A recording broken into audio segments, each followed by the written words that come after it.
Skydrone 5 giving us a unique view over California's giant sequoias. The majestic trees stand within one of the national monuments that President Trump wants to abolish or dramatically shrink in size.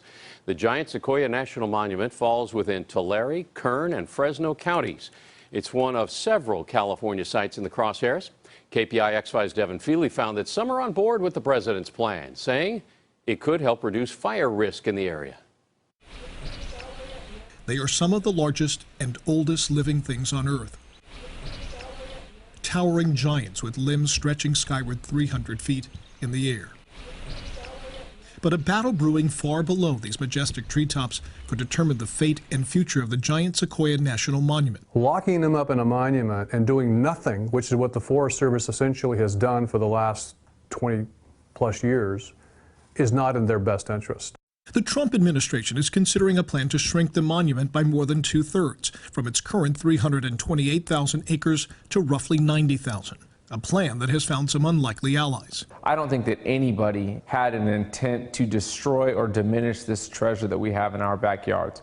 Tulare County Chairman Pete Vanderpool voted against the letter sent on behalf of the Board of Supervisors in support of, quote, reducing the size of the monument, a proposal so polarizing and controversial that only the 3 supervisors in favor of it would sign their names to it. Those in favor of shrinking the national monument say that a lack of management coupled with massive tree die-off after years of drought have left it worse for wear, weakened and vulnerable to wildfire. Smaller, they say, would be better managed and more protected.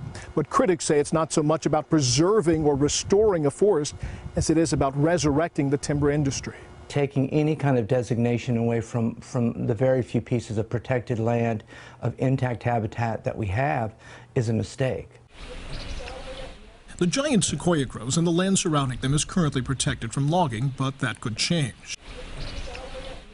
There is little dispute that the estimated 8 million dead and dying trees just in the monument alone has increased the threat of wildfire, but it's not clear if private companies would have any interest in bark beetle-infested wood, even if logging were to resume. I want to protect the giant sequoias too, but it's my position that in the monument status, they're not being as protected as they would have been had they been under general forest jurisdiction.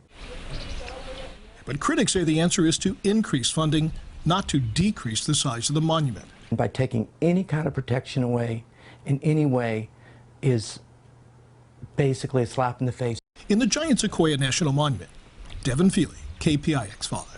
We also flew Skydrone 5 over the Carrizo Plain Monument in San Luis Obispo County, another one of the monuments that could be scaled back. Today, lawmakers on both sides of the aisle sent a letter urging the feds to protect monuments like this.